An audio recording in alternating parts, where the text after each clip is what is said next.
Hey there, I want to tell you a story today. It's a story about a magnificent city, but it's also a powerful lesson about pride and what really, truly matters in the end. It's a story I remember like it was yesterday, and I want to share it with you. So, I want you to listen real close. Try to imagine you're a child, right there with me. Because I remember every little thing. I want to tell you about my home, a city called Iram. And to me, wow, it was the most wonderful place in the entire world. Okay, so let me show you what it was like. My city, just how I remember it. It was a true wonder. I mean, it was a place that wasn't just built on the earth, It was carved right out of it. So, this story, it begins a long, long time ago, way down in the warm lands of southern Arabia.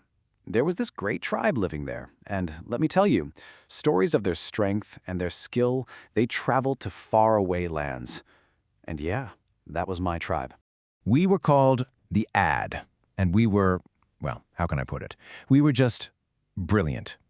Seriously, we could do things other people couldn't even dream of. And there was this real sense of pride, It meant something to be one of the Ad.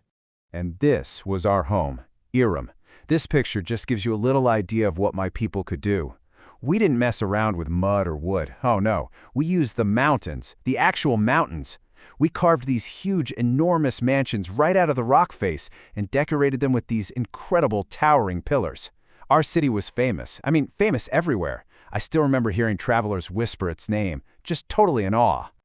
But as incredible as our city was, something inside my people, it started to change. And it happened so slowly, kind of creeping in, that at first you didn't even really notice it. As time went on, the people of Ad, they'd look at their giant mansions and they'd start thinking more and more about how clever they were. It became all about money and all about power. And they thought less and less about Allah, the one who gave them all that strength to begin with. It's really sad to remember how things changed. We used to be these amazing, clever builders, so proud of our beautiful city. And then we became people who only cared about money. We got so selfish. Some even turned to really bad ways, forming gangs and being cruel to travelers, robbing them, hurting them. Our amazing strength, it had just turned into pure cruelty. Yeah, I remember hearing the men boasting, in the city square. They'd puff out their chests and shout things like, "Look at what we've built. We are so clever. We have all the money, all the power. Who needs Allah?" It's like they thought those stone walls made them invincible or something. But here's the thing. Not everyone was like that. Nope. Right in the middle of all that pride and all that foolishness, there was one good man. One man who still remembered what was true. His name was Hud, and he was a prophet, a messenger sent from Allah. He lived right there with us, but he was just different. He saw all the bad things my people were doing, and it just didn't sit right with him. You could tell his heart was heavy for our city. And his message, it really wasn't complicated at all. He'd stand in front of everyone and say, "Look, you have to stop your bad ways, remember who gave you all this strength in the first place, and follow Allah's ways." And then he'd warn them, because if you don't, Allah will punish the ones who do wrong. It was a really simple choice when you think about it. But did they listen? Not a chance. They just laughed at him. They made fun of him.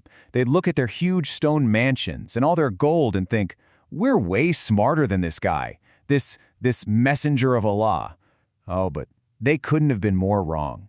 And so, because they refused to listen with their ears, they were about to be forced to listen to something else, something loud, something incredibly powerful and absolutely terrifying. That's when Allah gave a command to Hud. It wasn't a big, loud announcement. It was quiet, like a secret plan. He told him to gather up all the good people. The ones who had actually listened, the ones who still had kind hearts.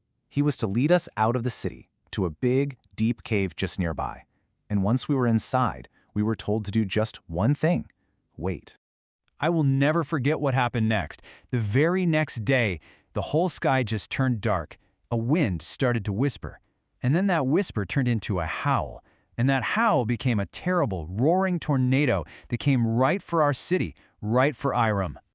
So, as that monster storm raged outside, a totally different kind of strength was being put to the test. It had nothing to do with the strength of stone. This was about the strength of your heart. From the entrance of the cave, we could hear everything. The wind was just screaming through those giant mansions and those beautiful pillars. We could literally hear our great city being torn apart piece by piece. But inside that simple, dark cave, sheltered by nothing more than our faith, we were perfectly safe. When the sun finally came up and the wind was just silent, we came out of the cave. The city of Iram, it was gone. Just gone. Everything my people had built with all their pride was just destroyed. And the only ones left? We were. The good ones. The ones who had listened. So, that's my story. The story of my home, Iram. And it really leaves you with a question to think about, doesn't it? What's really more powerful in the end? A mansion carved out of stone? Or a kind and humble heart?